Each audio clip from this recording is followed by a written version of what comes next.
Bonjour les 3e 4. Nous sommes de retour dans ce cours sur la République en sursis 1940-1944, qui est le chapitre 1 du grand thème 2 sur la République française au XXe siècle. Nous allons parcourir l'histoire de cette République française entre 1940 et 2005. Ça sera l'essentiel des cours que je vais vous proposer dans les 15 prochains jours, avec un point aussi d'éducation civique sur les institutions de la République. Nous ferons aussi un petit peu de géographie, ne vous inquiétez pas.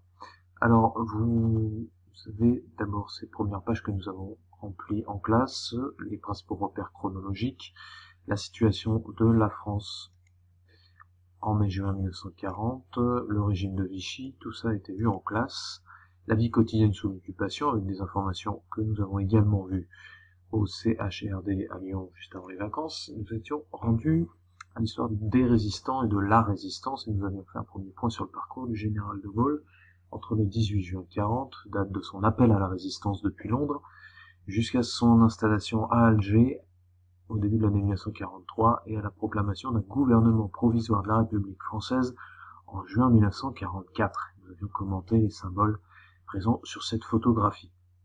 Nous étions donc rendus à la question des résistances intérieures, et c'est cela que vous deviez faire à travers une activité tiré de votre manuel, page 102, 103, vous aviez 5 questions auxquelles répondre et qui vont nous permettre de faire un corrigé. Vous aviez notamment ici une étude des cas à travers le mouvement de Libération Sud, qui avait pour base Lyon et qui a été piloté par un couple de résistants très célèbre, le couple Aubrac. Ici vous avez une photographie de Raymond Aubrac et juste à la page 104-105 vous avez un portrait plus précis de Lucie et de Raymond Aubrac. Je vous propose tout de suite le corrigé de cette activité. Alors, nous avions déjà repris la définition des FFL et FFI. FFL, c'est tout simplement les forces françaises libres, c'est l'armée montée par le général de Gaulle à Londres et qui va participer aux opérations de libération en Afrique du Nord, en Italie et bientôt en France à partir de l'été 44. On les distingue des FFI, Forces françaises de l'intérieur, ce sont tous les groupes armés qui se constituent sur le territoire français, qui vont prendre majoritairement les armes à partir de l'année 43. Les différentes actions des résistants, vous avez pu les relever d'ores et déjà. Il s'agit d'animer une propagande, d'abord contre Vichy et l'occupation allemande, en éditant des journaux clandestins. Par exemple, sur ces grosses presses comme la presse Minerve qu'on a pu voir au CHRD, la petite cave qui était la dernière pièce visitée de l'exposition. À partir de novembre 1942, c'est le tournant de la guerre, vous vous en souvenez, c'est l'invasion de la zone libre par l'armée allemande, alors que les Américains et les Anglais ont débarqué de l'autre côté de la Méditerranée sur la rive africaine. À partir de novembre 1942, donc, les résistants prennent massivement les armes et vont multiplier les actions de sabotage contre l'ennemi qui est désormais présent sur tout le territoire. Ils sabotent les usines, ils sabotent les voies de communication, notamment les voies ferrées. Et puis ils mènent également des opérations de renseignement pour les Alliés qui cherchent à bombarder des cibles stratégiques allemandes.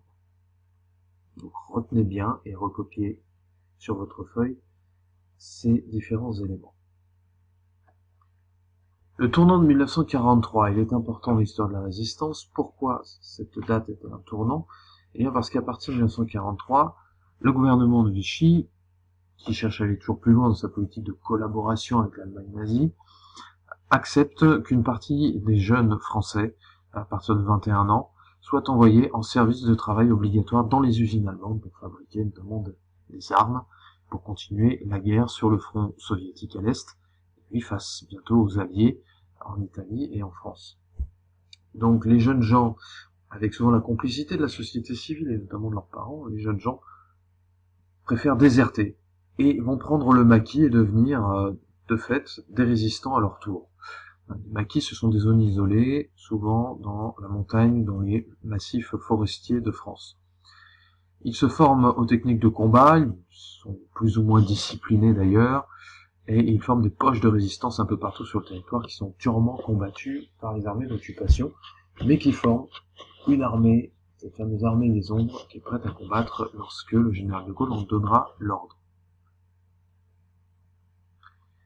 Évidemment, cette résistance présente de nombreux risques, et vous aviez ici à vous intéresser à cette question, puis à celle du rôle de Jean Moulin. Alors les risques de la résistance, s'ils sont capturés, les résistants, par la Gestapo, c'est-à-dire la police allemande, celle que dirige Klaus Barbie à Lyon, par exemple, ou par les Français fascistes aux ordres de Vichy, mais qui collaborent de près à la répression allemande, qu'on appelle la milice, donc les miliciens.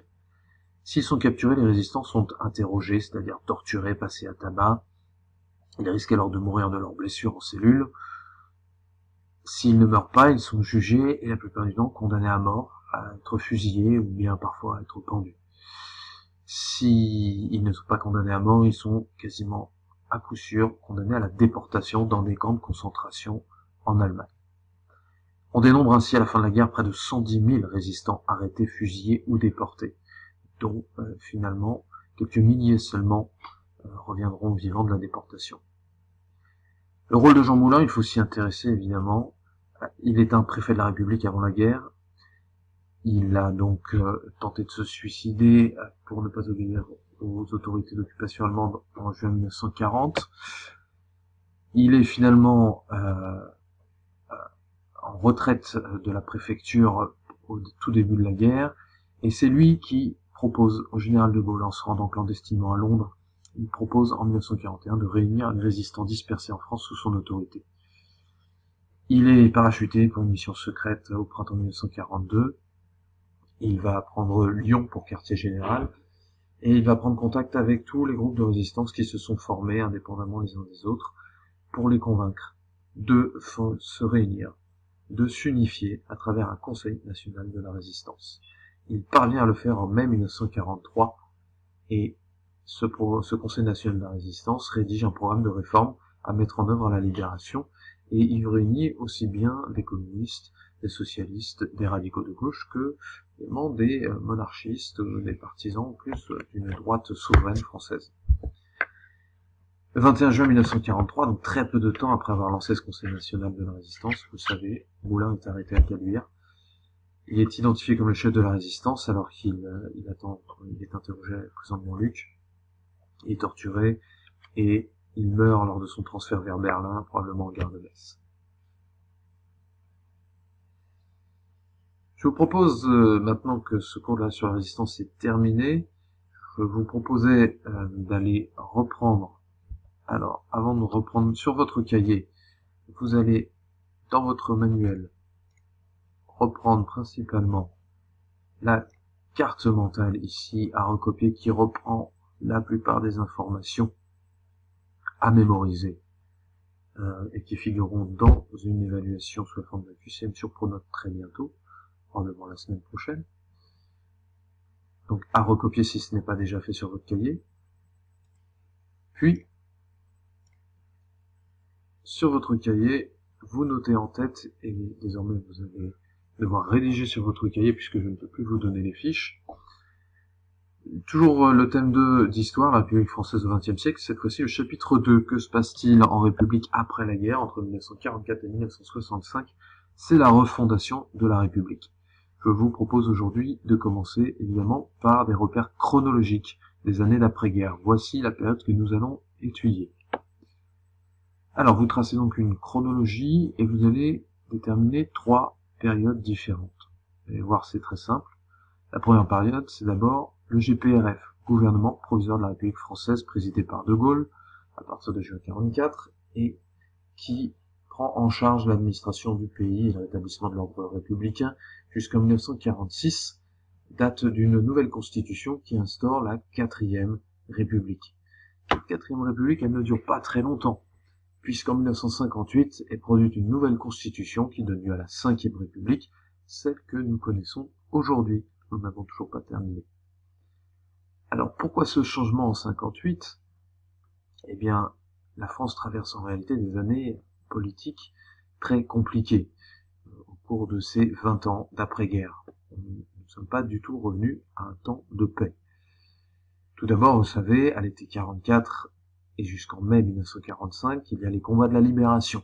La France est au bord de la guerre civile et le gouvernement provisoire a à cœur à la fois de réorganiser toute l'administration, d'épurer sa population et de rétablir très rapidement un ordre démocratique sur le pays.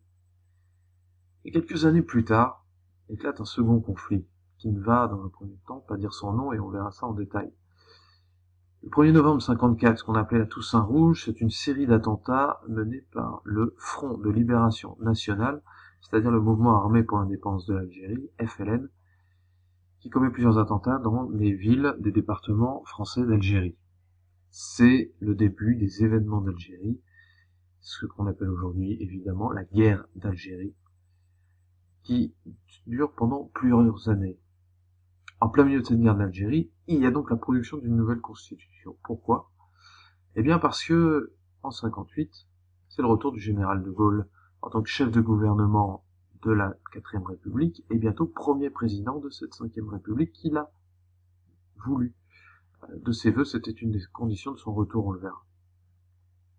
Son premier souci, le général de Gaulle, c'est de mettre fin à cette guerre d'Algérie. Il y parvient en 1962 avec les accords d'Évian, qui marquent la fin du conflit et l'indépendance de l'Algérie. Une fois qu'il a obtenu cette indépendance, cela lui permet de modifier cette nouvelle constitution et d'obtenir l'élection du président de la République directement par les Français au suffrage universel direct, comme on le fait aujourd'hui. On reverra tout ça en détail, notez bien ces informations, elles sont décisives. Puis, nouveau titre, une nouvelle République plus sociale, petit A, le rétablissement de la République, et c'est l'activité page 180-181 que je vous avais demandé, conseillé également de faire dans votre manuel. Et je reviendrai bien vite vers vous avec un corrigé et le début de la leçon. Bon travail à tous.